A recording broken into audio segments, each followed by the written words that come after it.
या काफ़ी युवा साथी बैठे हैं, तो मैं एक बात जो आजकल चल रही है, इनको सिखाई जाती है यूट्यूब के द्वारा, फेसबुक के द्वारा, और शायद ये बात पिछली पीढ़ी से चल रही है कि जंग में और प्यार में सब कुछ वाजिब है, लड़ाई में और प्यार में सब कुछ वाजिब है, कैसे भी करते हैं। तो वही एक प्रसंग मैं आपको सुनाता हूँ कि भारत की क्या परंपरा रही है। कौरव और पांडव चाचाताऊ के भाई थे, उनका आपस में युद्ध हो जाता है।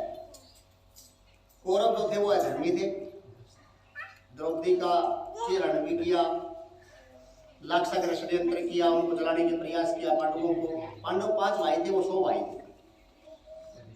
पांडव धर्मात्मा थे, भगवान श्री कृष्ण के आशीर्वाद के नीचे काम कर रहे थे। और कौरव जो थे वो जुआरी, शराबी, पापी लोग थे, अधर्मी लोग थे, अधर्म का साथ थे। उनका युद्ध हो जाता है और कौरवों की तरफ एक कर्ण नाम का योद्धा होता है जो कि सबसे महान दानवीर होता है, और पांडवों का एक बड़ा भाई होता है। पांडवों की माता होती है कुंती, और एक छोटी भी उनकी माँ थी माद्री, लेकिन कुंती पुत्री कहा जाता है उन्हें।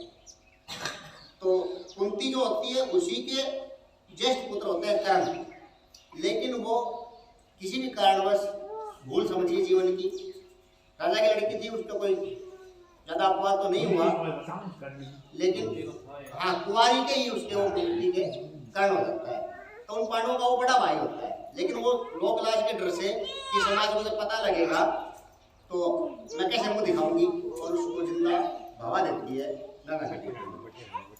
उसको हस्तिनापुर का जो महाराज होता है धृतराष्ट्र,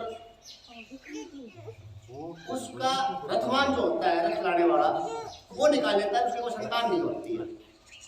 उसकी पत्नी का नाम होता है राधा, इसलिए कर्ण को राधेय भी कहते हैं। वो उसको निकाल लेते हैं, उसको पालते हैं, लेकिन वो बच्चा शूद्रों का तो था नहीं, वो तो था क्षत्रियों का। तो उसके गुण कर्म स्वभाव उभरने लगे, उसने कहा मैं बाण विद्या सीखूंगा।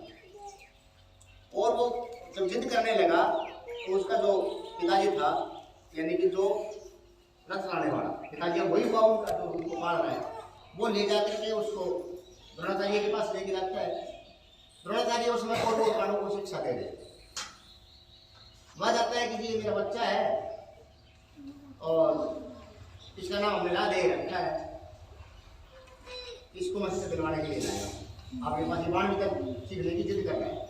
द्रोणाचार्य ने कहा आपका बच्चा जो है ये लगता नहीं साधारण बच्चा है, इसमें तेज बहुत है, और इसके तेज को देखते, इसके कर्णों को देखते, इसका नाम कर्ण होना चाहिए, तेज को देखते। और लेकिन मैं इसको शिक्षा नहीं दे सकता। बोला जी क्यों? बोला मैं तो क्यों क्षत्रियों को शिक्षा देता हूँ। चलो एक लंबी कहानी है, मैं बात पे आता हूँ कि कौरव और पांडवों में युद्ध हो जाता है, और कर्ण होता है कौरवों के पास, दुर्योधन का मित्र होता है। जब कर्ण युद्ध में आता है तो उसका सबसे बड़ा शत्रु होता है, एक ही उसका लक्ष्य होता है अर्जुन को मारना।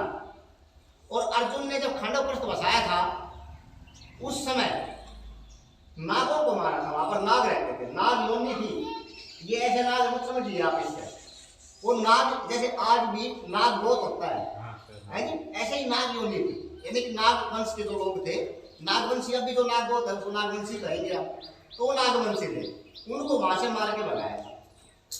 और उनका जो राजा था वासुकी, वो उसका दुश्मन हो रखा था, शत्रु बना हुआ। तो उन्हीं ने से वासुकी तो लड़की को बाद में अर्जुन ने ब्याह लिया था और मित्रता कर ली थी। वासुकी तो राजी हो गया था राजा में, लेकिन वहां एक और नाग था जो काफी कोई होता है जिद्दी बच्चा, जैसे हमारे यहाँ काका तो लड़ाई हो जाए, काका तो राजी भी हो जाए, लेकिन बच्चा कहेगा मैं तो कोई मैं हमारा साथ वाले को क्यों करेगा, उसका ज्यादा हो किसी में, उसमें ज्यादा क्रोध था, और वो अर्जुन से शांत नहीं हुआ।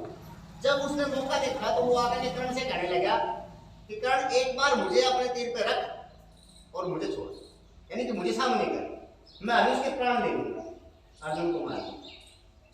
कर्ण ने उस समय कहा ऐसा कलंक मैं नहीं लगाऊंगा, हम मानव है, सभ्य मानव, और सभ्य मानवों के बीच लड़ाई हो रही है, मैं हारूंगा जीतू, लेकिन मैं तुम्हारा सहारा, मतलब अधर्मियों का सहारा नहीं लूंगा। नाग जो वंश था उस समय वो अधर्मी था, वो कर्म करते थे, जैसे राम के समय रावण था, अधर्मी थे, तो वो गंदे लोग थे।